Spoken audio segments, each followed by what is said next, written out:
بسم الله الرحمن الرحیم. الحمد لله و الصلاة والسلام علی سیدنا رسول الله و علی آله و اصحابه و من والاه. اما بعد، بینندگان عزیز و ارجمند شبکه جهانی شارجه، السلام علیکم و رحمت الله و برکاته.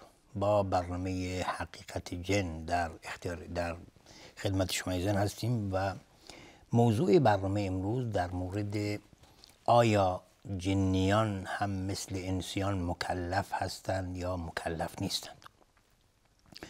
آنچنان که همه ما می‌دانیم در قرآن کریم آیاتی که خطاب به جن و انس شده، خداوند اول جنیان را مورد خطاب یا معشر الجن و الانس، اول جن رو مقدم می‌داره چون خلقت اول خلقت جن بوده و جنیان قبل از انسیان خلقت شدند و جنیان هم مانند انسیان مخلوقاتی هستند که دارای عقل و شعور و درک و فهم هستند و خداوند هم جنیان و هم انسیان رو مکلف کرده. پس جنیان هم مثل انسیان مکلف هستند و موظف هستند که تکالیف شرعی رو مانند انسیان انجام بدن.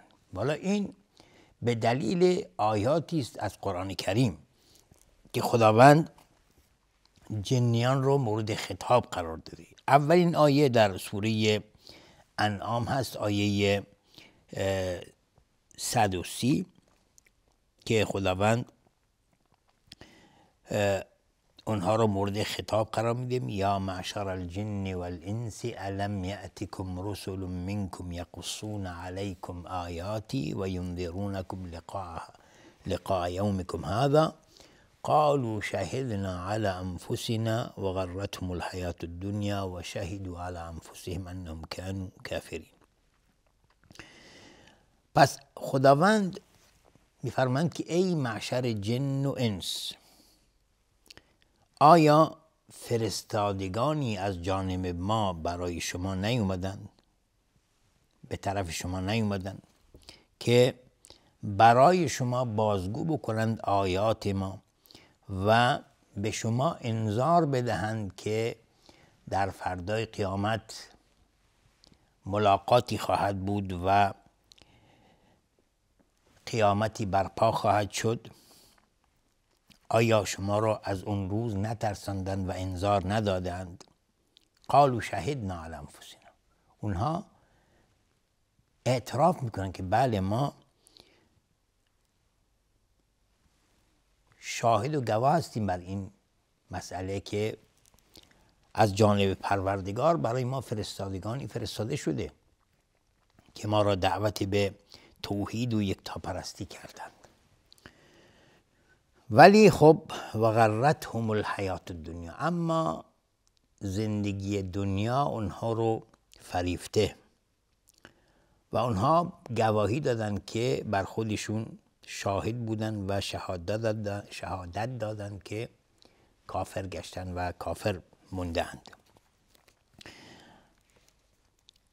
در جای دیگری در سوره جن ما یک سوره داریم به نام سوره جن در قرآن کریم که در اون سوره جنیان میگن که و انا لما سمعنا الهدى آمنا به. وقتی که جنیان خدمت رسول الله صلی الله علیه و سلم رسیدند و از رسول الله صلی الله علیه و سلم آیات قرآن رو شنیدند، خب به رسول الله ایمان آوردند. اونها اعتراف میکنن، میگه و انا لما سمعنا الهدى، ما وقتی که هدایت رو شنیدیم، این آیات الهی رو شنیدیم، آمنا به خداوند ایمان آوردیم، به این آیات ایمان آوردیم. زیرا هر کسی که به خدا ایمان بیاره دیگه هیچ غم و غصه‌ای نداره، هیچ سختی و گرفتاری نخواهد کشید. پس این دو آیه دلالت بر این داره که جنیان هم همانند انسیان مکلف هستند و تکالیف شرعی همانند انسان باید انجام بدن.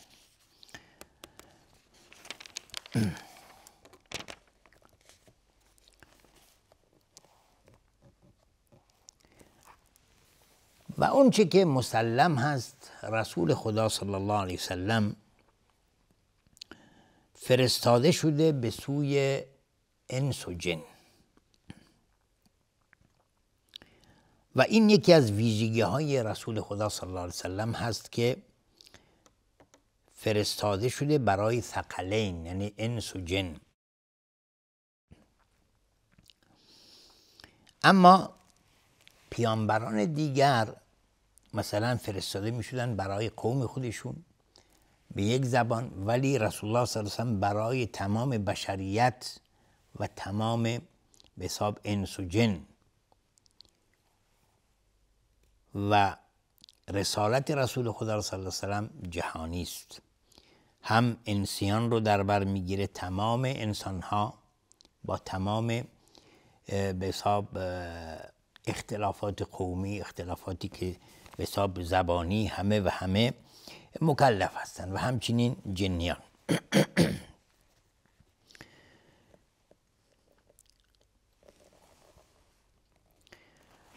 پس جنیان هم مانند انسیان موظف هستند که شرایع اسلام رو انجام بدهند و دستورات دین رو انجام بدهند.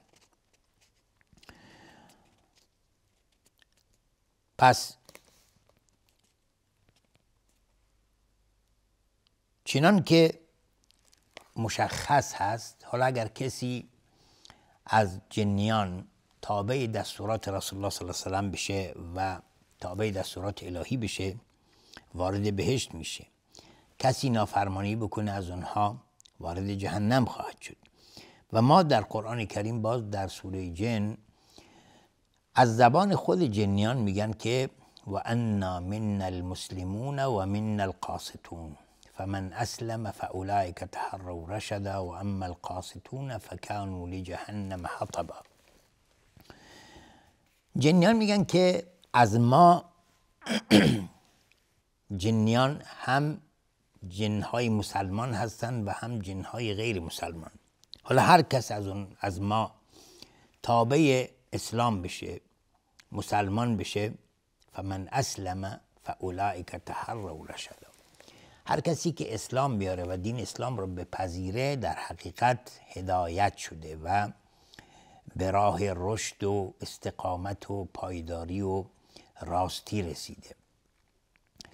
و اما القاسطون، اما جنهای قاسط یعنی نافرمان، سرکش، فکانوا لجهنم حطبا.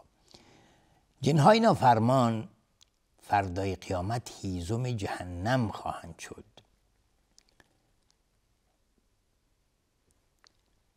پس این دلیل بر اینه که اگر جنیان دین اسلام رو بپذیرند وارد بهشت میشن، اگر دین اسلام رو نپذیرند پس وارد جهنم خواهند شد و اینه که اونها هیزم جهنم خواهند بود.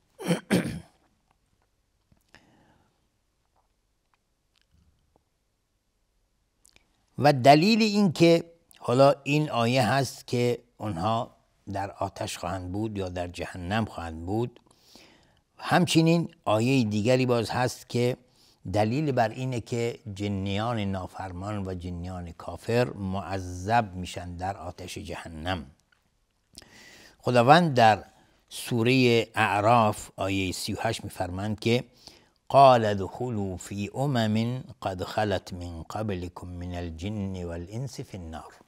بهشون گفته میشه که وارد اون دسته و اون گروه بشید که قبل از شما بوده، از همون جنیان و انسیان که در آتش هستند، شما هم همراه اونها خواهید بود.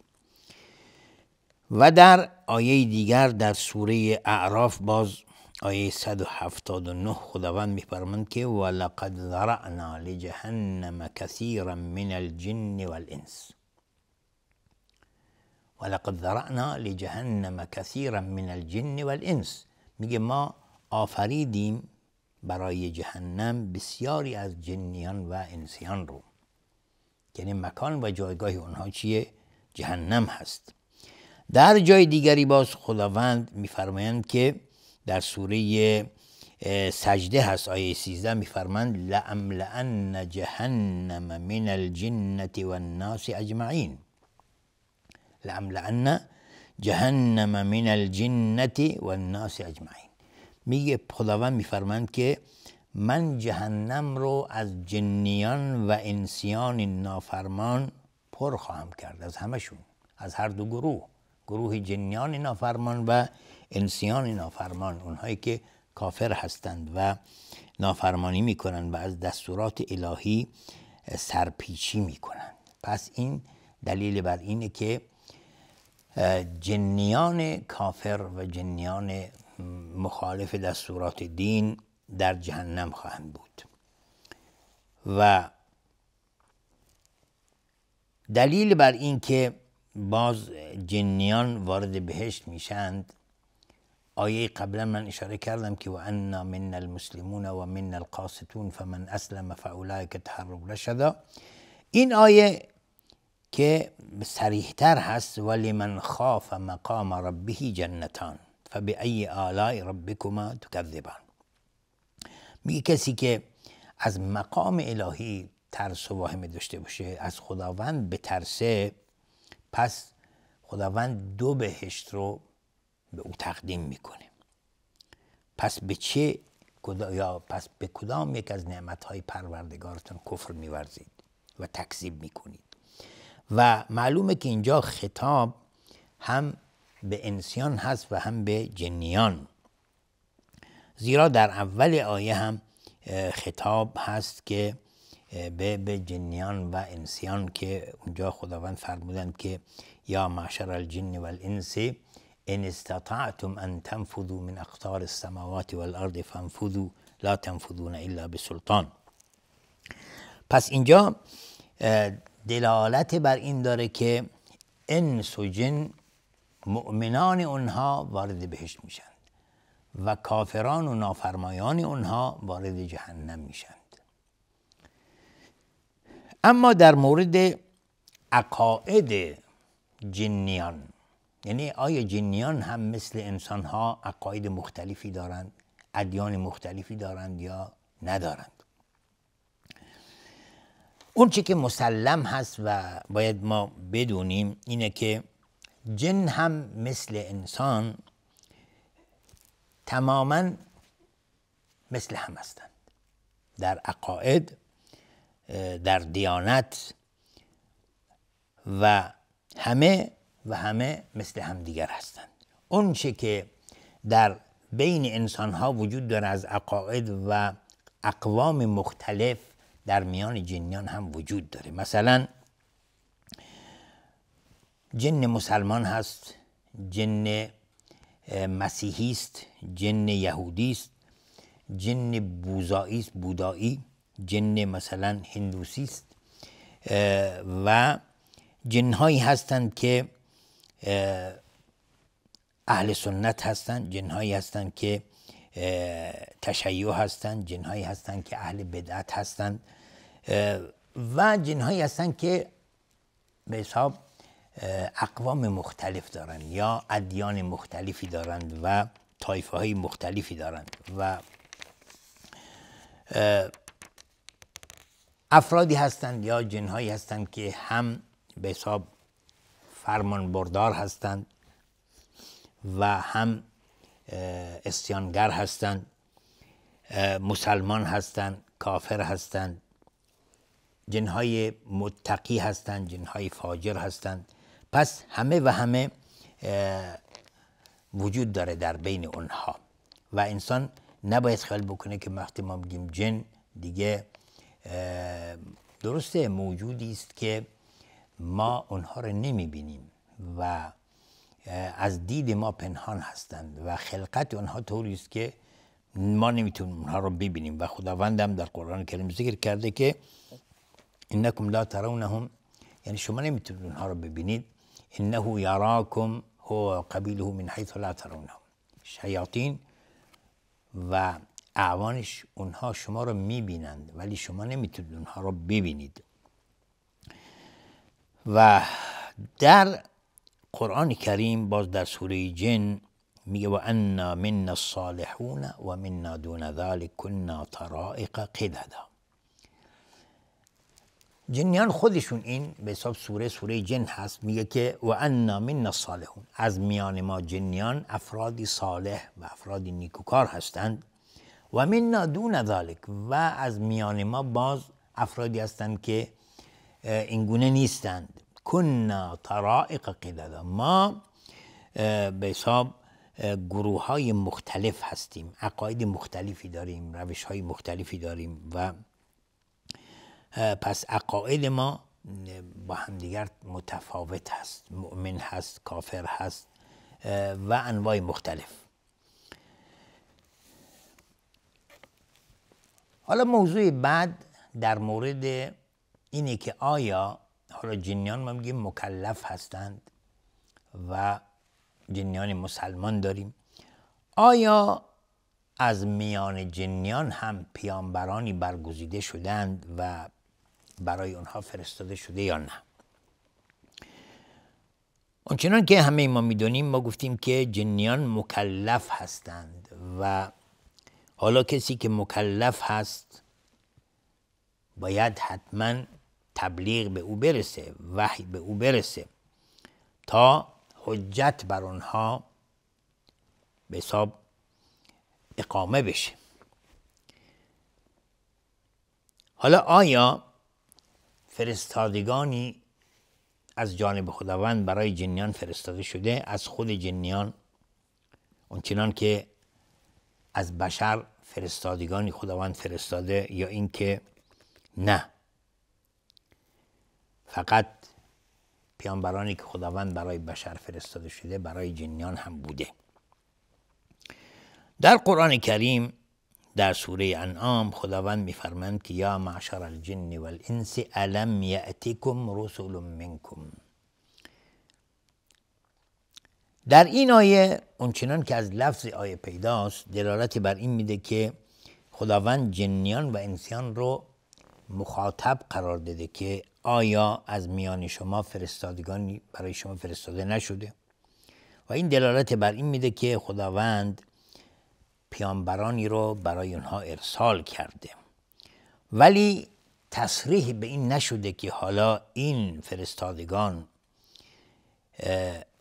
از جن بودند یا از انس بودند، زیرا فرموده خداوند منکم احتمال این دو امر رو داره و ممکنه این که مقصود این باشه که از هر کدوم فرستادگانی فرستاده شده، یا اینکه مقصود اینه که همون فرستادگانی که برای بشر فرستاده شده برای جن هم فرستاده شده و برای هر دو بوده. انشاءالله در برنامه آینده به طور تفصیل در این مورد صحبت خواهیم کرد. امید است این درس اینجا مورد توجه و استفاده شما از آن قرار گرفته باشه. تا دیداری دیگر و برنامه دیگر همه شما از آن رو به خداوند بزرگ میسپارم. آخر دعوانا ان الحمدلله رب العالمین و السلام علیکم و رحمت الله و برکاته.